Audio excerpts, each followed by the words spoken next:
찬양을 감사합니다. 4월 마지막 주일을 맞았습니다. 벌써 올해도 3분의 1이 이렇게 훌쩍 지나가고 있습니다. 예배하는 여러분 모두에게 주님의 은혜와 평강이 함께 하시기를 기원합니다. 우리 서로 인사하겠습니다. 잘 지내셨나요? 또 인사하십시다. 함께 예배드리게 돼서 반갑습니다.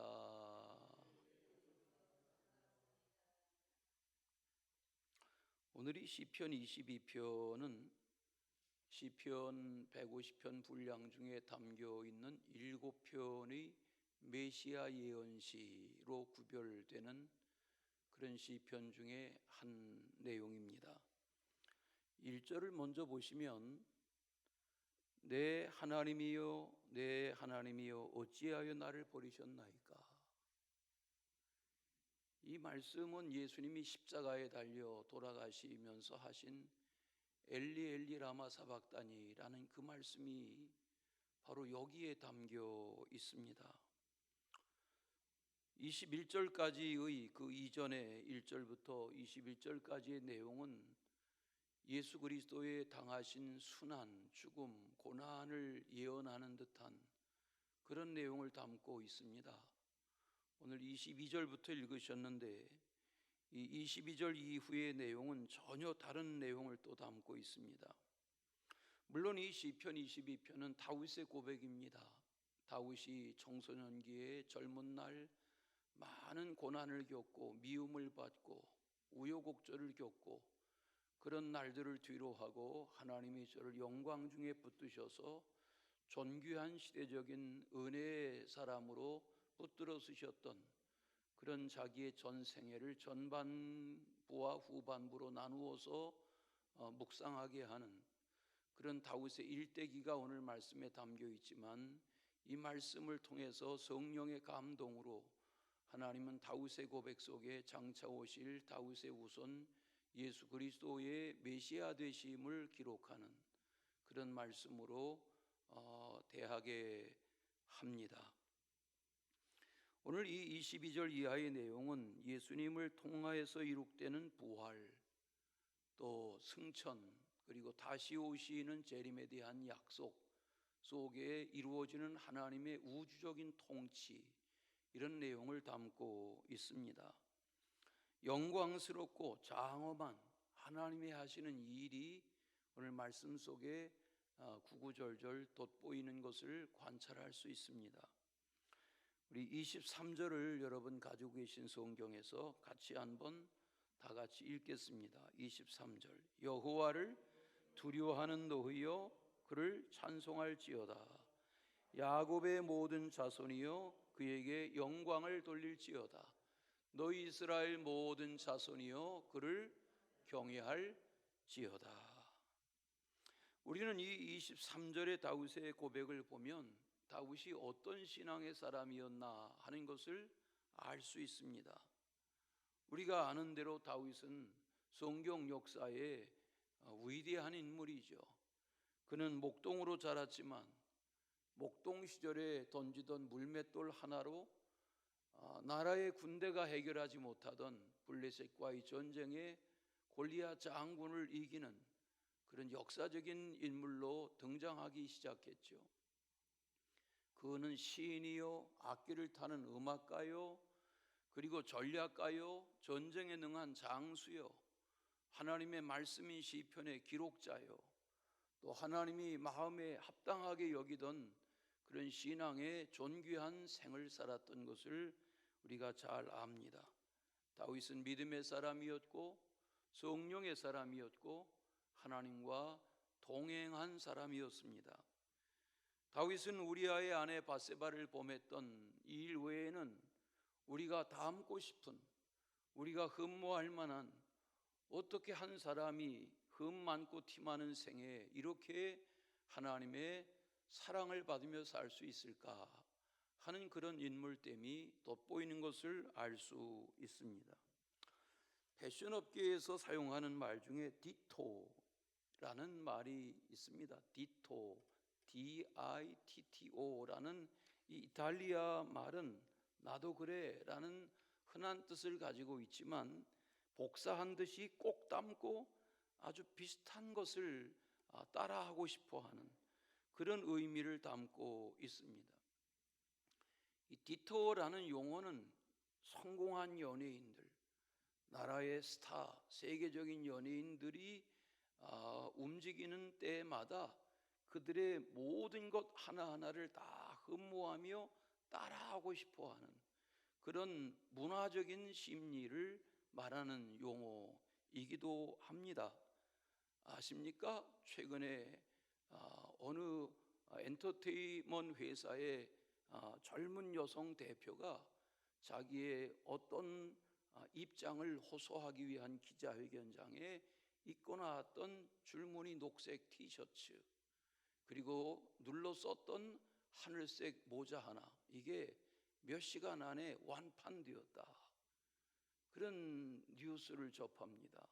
이런 현상들을 디토 현상이라고 그럽니다. 여러분, 우리는 그런 패션 업계의 디토 현상 말고 우리가 마음으로 진심으로 누구를 디토하고 싶은, 따라 닮고 싶은 그런 영적인 누가 내게 있는가? 인격적으로 흠모하는 누가 있는가? 라고 물어보면 성경의 인물 중에 다윗을 빼놓을 수는 없을 것입니다. 물론 모든 사람에게 흠과 티가 많지만 다윗은 성경의 인물들 중에 어쩌면 이렇게 하나님의 사랑과 총애와 주목을 받았던 시대적인 인물로 살 수 있었을까 하는 관찰을 하게 됩니다. 오늘 그 다윗의 고백이 담겨 있는 메시아 예언시의 내용을 묵상하는 중에 은혜가 되는 아침 되시기를 바랍니다. 첫째는 찬송할지어다 그랬습니다. 다윗은 어려서부터 찬송의 사람이었죠. 베들레헴에서 아버지 이새의 양을 치는 어린 목동 시절부터 늘 들로 산으로 다니며 하나님을 찬양하는 그런 찬송의 사람으로 성장한 것을 우리가 압니다. 오늘 말씀도 보면 22절에 내가 주의 이름을 형제에게 선포하고 회중 가운데서 주를 찬송하리이다.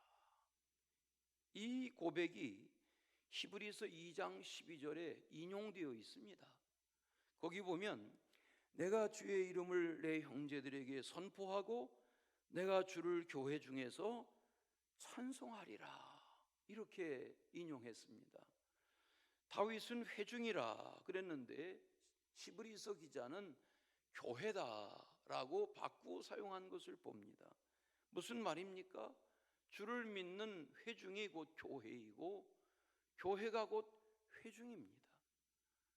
다윗은 하나님을 믿는 회중, 하나님의 성도인 교회를 향하여 여호와를 찬송합시다, 이렇게 초청하고 있습니다.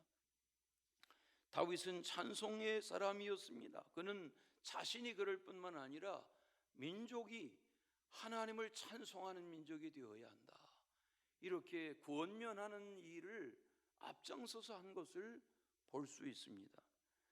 입만 뻥긋뻥긋하며 겨우겨우 찬송을 따라 부르는 듯 많은 듯하는 그런 찬송의 사람이 아니라 다윗은 마음을 담아서 열정으로 하나님을 찬송하는, 능동으로 찬송하는 찬송의 사람이었습니다. 우리는 사도행전 16장에 빌립보 감옥에 매맞고 갇혔던 바울과 실라를 압니다. 밤새도록 몸이 아프지만 찬송하고 기도하였습니다. 옥토가 흔들립니다. 옥문이 열립니다. 착고가 풀립니다. 간수장이 자결하려 합니다. 바울이 소리칩니다. 죽지 마라. 우리 여기 도망가지 않고 그대로 다 있다. 간수장이 죄수 바울 앞에 무릎을 꿇습니다. 선생이 우리가 어떻게 해야 구원 얻을 수 있습니까? 주 예수를 믿어라. 그리하면 노아의 집에 구원을 받을 수 있다.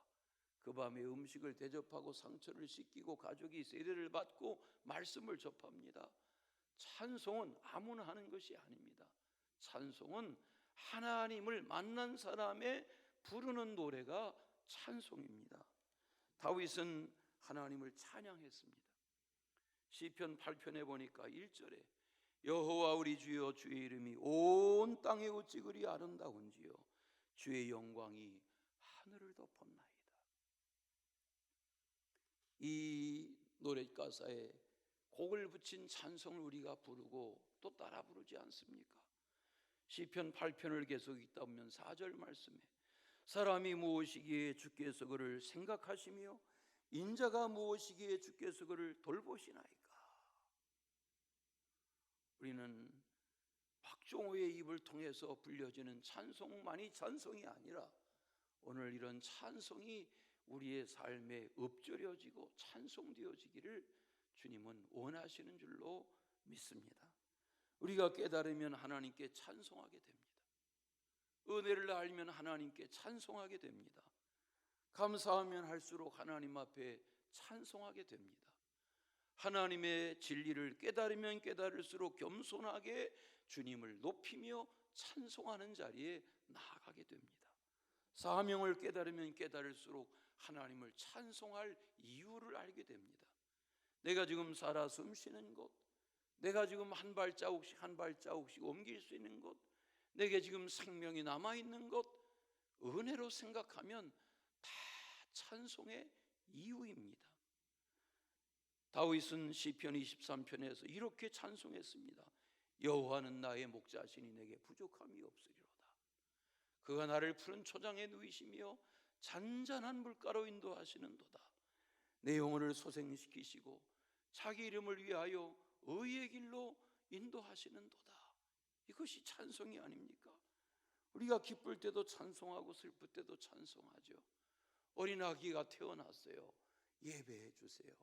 우리가 어린 아기 곁에 가서 축하하며 찬송합니다. 사랑하는 가족이 세상을 떠났습니다. 우리는 사랑하는 가족을 마지막 보내며 사랑하는 가족과 성도들이 모여서 마지막 찬송을 합니다. 우리가 부르는 찬송이 무엇입니까? 숨질 때 되도록 내 부르는 것은 찬송입니다. 찬송하며 사는 것입니다. 우리가 잘 될 때도 찬송하고 답답할 때도 찬송합니다. 형통할 때도 찬송하고 우물한 일을 겪을 때에도 찬송하며 사는 겁니다. 건강할 때에도 찬송하고 병약할 때에도 하나님의 치유의 은혜를 의지하며 찬송하며 사는 겁니다. 우리는 찬송할 때 하나님이 기뻐하시는 것을 알아야 합니다. 이사야서에 보면 이 백성은 내가 나를 위하여 지었나니 나의 이름을 찬송하게 하려는 것이다. 이사야서 43장 21절이 우리에게 가르쳐 주지 않습니까? 찬송하면 악령이 떠납니다. 찬송하면 전쟁을 이깁니다. 찬송하면 문제가 해결되어집니다. 찬송하면 힘이 생깁니다. 찬송하면 우리의 삶에 다시 살아갈 가치를 깨닫게 됩니다. 시편 22편 오늘 말씀 23절에 이렇게 다윗이 선포하지 않습니까? 여호와를 두려워하는 너희여 하나님을 찬송할지어다. 사사기 7장에 보면 기드온 300명 용사가 나가서 메뚜기 떼와 같은 미디안의 군대, 낙타의 수가 모래알과 같은 그런 많은 미디안의 군대와 싸워서 이기는 장면이 나옵니다. 많은 군대가 등장했지만 하나님은 너무 많다, 돌려보내라, 돌려보내라. 나중 10,000명이 남았는데 그래도 많다, 돌려보내라. 다 돌려보내고 300명을 남게 했습니다. 많은 군대로 싸워 이기면 노예의 힘으로 이겼다 할까 싶으니 돌려보내라. 300명의 용사에게 하나님이 무장을 명령하십니다. 손에 나팔을 들게 해라. 비낭아리를 들게 해라. 비낭아리 속에 횃불을 넣어 들게 해라. 그리고 나아가며 하나님을 찬송하라고 했습니다. 여러분, 찬송의 가사가 뭡니까? 여호와를 위하라, 기드온을 위하라. 이게 전쟁에 나아가는 하나님의 찬송의 가사입니다. 300명의 군사가 여호와를 위하라, 기드온을 위하라 계속 찬송하며 나아갔습니다. 여호와를 위하라는 말은 알겠습니다. 그런데 기드온을 위하라는 말은 무엇입니까? 인간 기드온을 위하라는 말이 아니죠. 하나님이 쓰시는 시대적인 사람 기드온을 통해서 일하실 여호와를 위하라, 그런 찬송을 부르는 것입니다. 그리고 때가 되어 하나님의 명령으로 함성을 지르며 여호와께서 싸우신다라고 찬양하면서 항아리를 깨뜨리고 횃불을 지켜들었을 때 하나님이 전쟁으로 이기게 하신, 나팔을 불 때 이기게 하신 전쟁의 장면을 접합니다. 어린아이들의 소설 같은 이 이야기는 우리에게 뭘 말합니까? 우리가 인생의 싸움에 이기는 길은 여호와께 속한 것입니다. 찬송의 이유가 하나님으로부터 비롯되는 것입니다. 우리가 그냥 찬송하다 마는 것이 아니라 예배의 시간에 뿐만 아니라 일상 속에 찬송하면 하나님이 역사하시고 천군 천사가 역사하셔서 하나님이 개인과 가정과 나라의 운명이라도 바꾸시는 줄로 믿습니다. 두 번째는 영광을 돌릴지어다 그랬습니다. 사람이 평생을 자신을 잘 지켜 살면 그 인생의 나중이 점점 영광스러워지게 됩니다. 다윗은 성장기에, 청년기에 우여곡절을 많이 겪었습니다. 우리 속담에 젊어고생은 사서라도 한다라는 말이 있지만 다윗은 정말 고생 많이 했습니다. 어려운 일도 많이 겪고 억울한 일도 많이 겪었습니다. 죽을 고생도 많이 했습니다. 그러나 나중 보니까 하나님 우여곡절 속에 다윗을 점점 존귀하게, 점점 영광스럽게 다듬어 가셨습니다.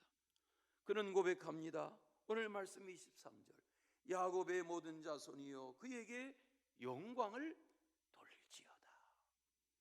믿음의 사람은 첫째도 하나님의 영광을 위하여, 둘째도 하나님의 영광을 위하여, 셋째도 하나님의 영광을 위하여 살아가야 하는 겁니다.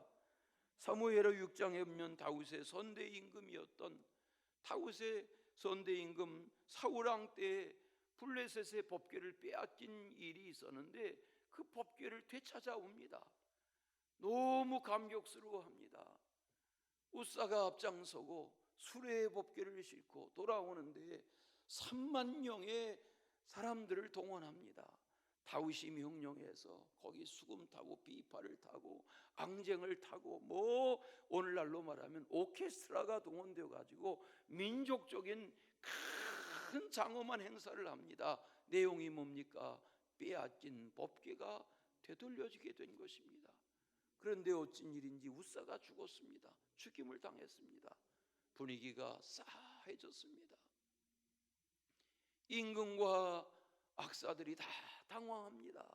현장을 목격하던 3만 명의 궁중들이 다 당황스러워합니다. 오베데돔의 집에 3개월간 하나님의 법궤를 모셨는데 오베데돔의 집에 하나님이 복을 내리셨다는 소문을 임금이 듣습니다. 다시 왕 다윗이 나서서 오베데돔의 집에서 다윗성으로 하나님의 법궤를 모셔갑니다. 여호와 앞에서 임금 다윗이 에봇을 입고 덩실덩실 춤을 춥니다. 너무 기뻐합니다. 성경을 읽어보면 여호와 앞에서 춤췄다 그랬습니다. 그 장면을 목격한 아내 미갈이 남편을 흉봅니다. 비아냥거립니다. 미갈이 누굽니까? 사울왕의 딸입니다. 미갈이 누굽니까? 다윗왕의 아내입니다. 하나님 앞에서 춤추던 다윗인데 다윗을 뭐라 했던 미갈의 태를 하나님이 닫으십니다. 다윗은 점점 하나님의 영광을 구하고 다윗은 점점 존귀해져 갑니다. 하나님이 다윗의 생을 통해서 영광을 받으시고 하나님이 하나님의 영광을 구하는 하나님의 사람 다윗을 존귀하게 영광스럽게 하신 것을 봅니다. 네덜란드는 6.25 참전 16나라 중에 한 나라입니다. 6,322명의 육군과 해군이 우리나라에 와서 싸웠습니다. 많은 사람이 죽었습니다. 그 중에 참전했다가 살아남은 페르디난트 티탈렘타라는 노인이 작년에 세상을 떠났습니다. 91년을 살았습니다. 수백 명의 참전 용사들이 다 동료들이 죽은 이 땅에 여기에 자기의 유해를 묻혀달라 자손들에게 유언했습니다. 보여주셨나요? 이분입니다.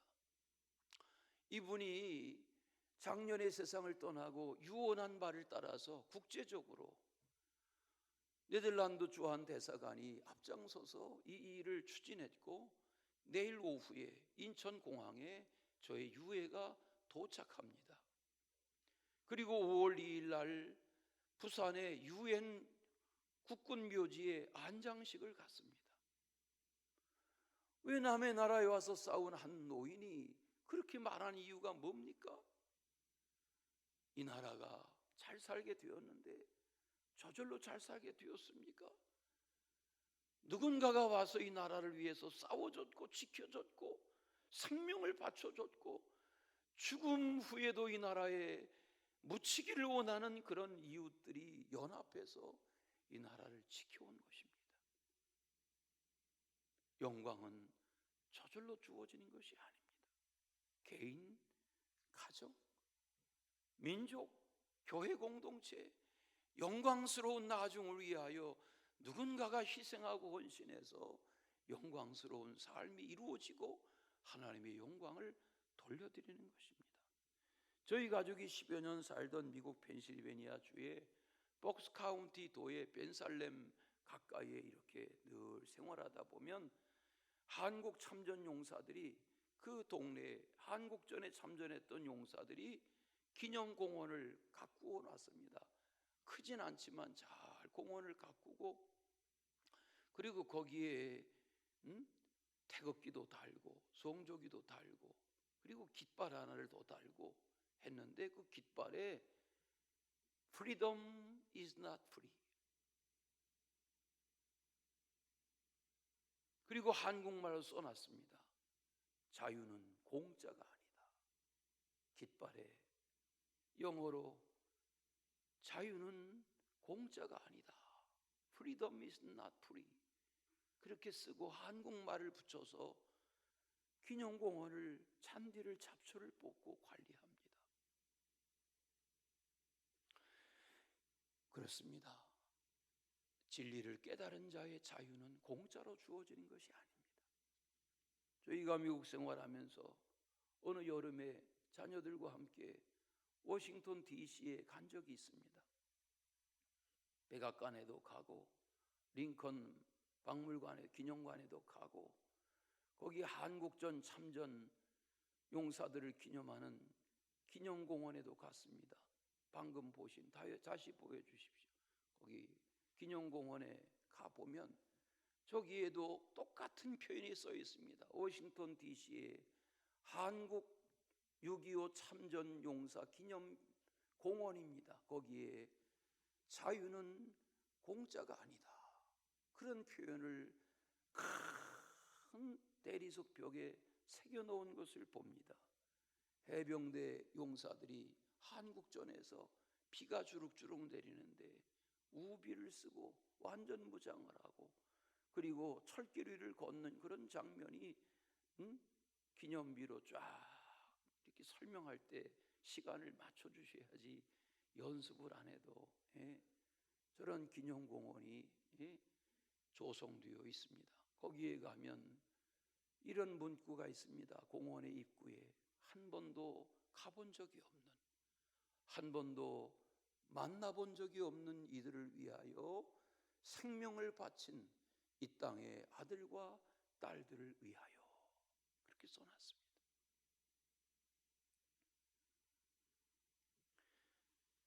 거기에 기념공원에 가보면 6.25 때 미국 군인이 36,634명이 죽었다.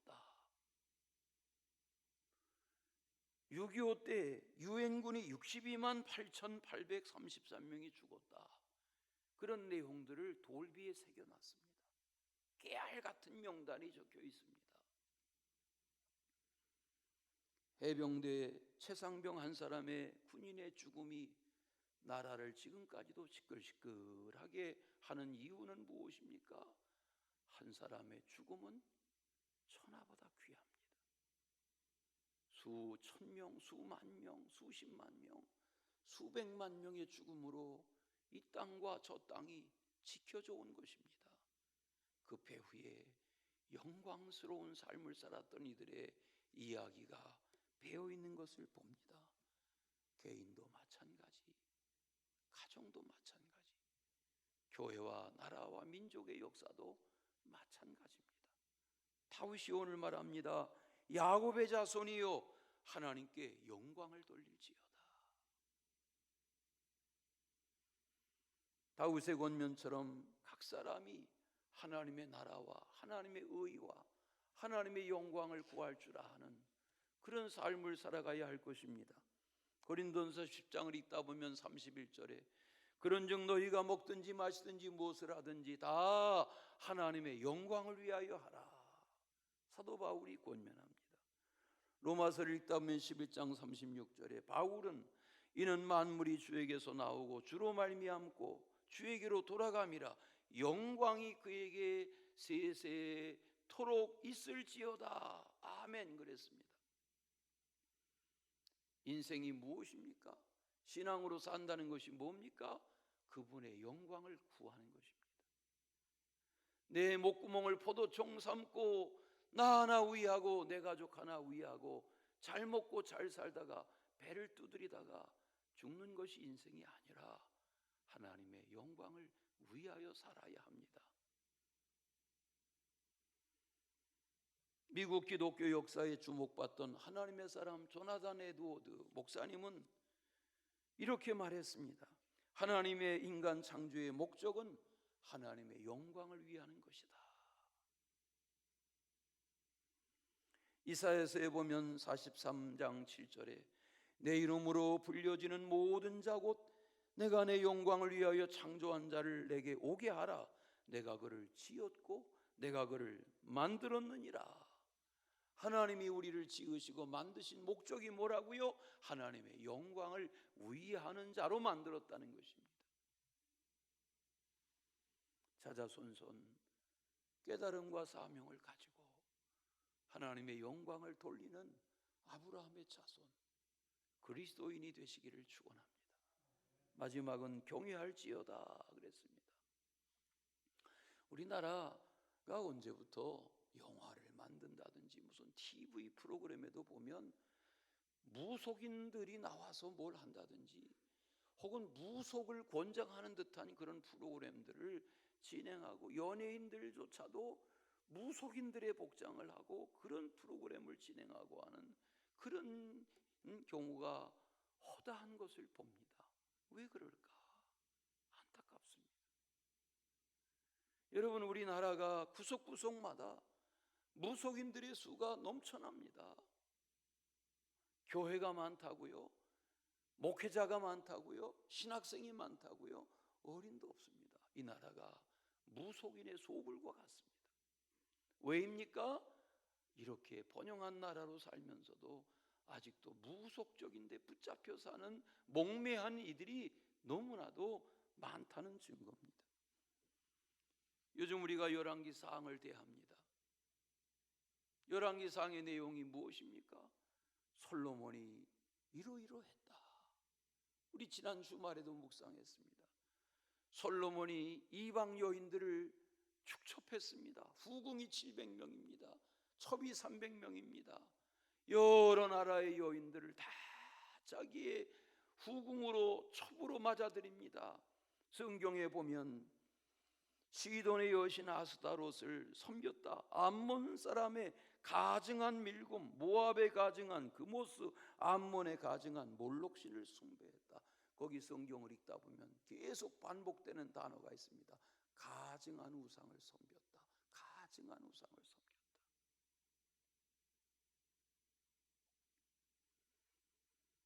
사울 왕은 왜 잘못됐습니까?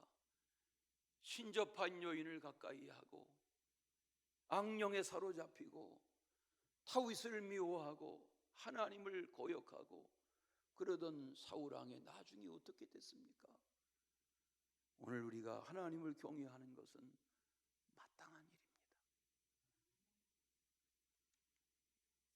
7년 동안 여호와의 성전을 짓는 일에 앞장섰던 솔로몬인데, 성전을 봉헌하던 자리에 제사장을 대신하고 임금이 나서서 무릎을 꿇고 두 손 들고 하나님 앞에 기도하던 그런 솔로몬인데 왜 잘못됐습니까? 왜 타락했습니까? 왜 변질됐습니까? 뭘 말합니까? 솔로몬이 그러했으면 오늘 우리는 어떠합니까? 지금 예배하고 있습니까? 오늘 우리의 나중을 더 잘해야 합니다. 우리의 낮은 남은 생을 더 잘해야 합니다. 지금 예배하고 있습니까? 솔로몬도 예배한 적이 있습니다.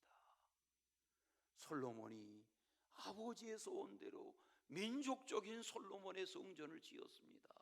그런 솔로몬이 왜 타락했습니까? 장담하면 안 됩니다. 하나님이 두 번이나 나타나셔서 말씀하셔도 듣지 않으니까 다시 나타나셔 솔로몬에게 말씀하십니다. 열왕기상 11장 11절입니다. 솔로몬아, 내게 이러한 일이 있었고, 이게 무슨 말입니까? 하나님이 너무 섭섭해 하시는 겁니다. 이방 여인들을 축적하고 우상을 숭배하고 여러 나라에 가증한 우상이 예루살렘 성에 들어오고 성전 건축한 솔로몬인데 타락해 갈 때 하나님이 나타나셔서 말씀하세요. 솔로몬아, 내게 이러한 일이 있었고 내가 내 언약과 내가 내게 명령한 법도를 지키지 아니하였으니 내가 반드시 이 나라를 내게서 빼앗아서 내 신하에게 줄 것이다. 책망하는 말씀을 하셨고 때가 되어 솔로몬을 끝으로 나라는 둘로 찢기고 말았습니다. 불행한 날이 왔습니다. 다윗은 오늘 본문 시편 22편 23절에서 분명히 고백합니다. 너희 이스라엘 모든 자손이여 하나님을 경외할지어다. 아버지의 이런 신앙이 아들 솔로몬에게 계승되지 못했습니다. 무슨 말입니까? 오늘 우리가 주여 주여 하며 살지만 자손에 대해 이 신앙이 계승된다는 보장이 없습니다. 왜 모든 자손이 하나님을 경외해야 합니까? 우리가 다음 주일 어린이 주일 예배하며 말씀을 또 나누겠지만 오늘 우리의 다음 세대들이 어디로 가고 있습니까? 여러분의 다음 세대가 지금 주일날 뭐 하고 있습니까? 다윗의 신앙은 솔로몬의 때에 무너지고 말았습니다. 다윗의 기도가 없었기 때문입니까? 아닙니다. 솔로몬이 성전을 짓지 않았기 때문입니까? 아닙니다. 솔로몬이 잘못 살았습니다. 나의 신앙, 오늘날 우리 각 사람의 신앙이 어떠해야 합니까? 솔로몬의 이야기로 반면교사가 돼야 할 것입니다. 오늘 말씀 27절 28절을 보십시오. 땅의 모든 끝이 여호와를 거역하고 돌아오며 모든 나라의 모든 족속이 주의 앞에 예배한다. 나라는 여호와의 것이요 여호와는 모든 나라의 주제시다. 이게 무슨 말입니까? 26절에 보니까 먹고 배부를 때 그랬어요. 26절.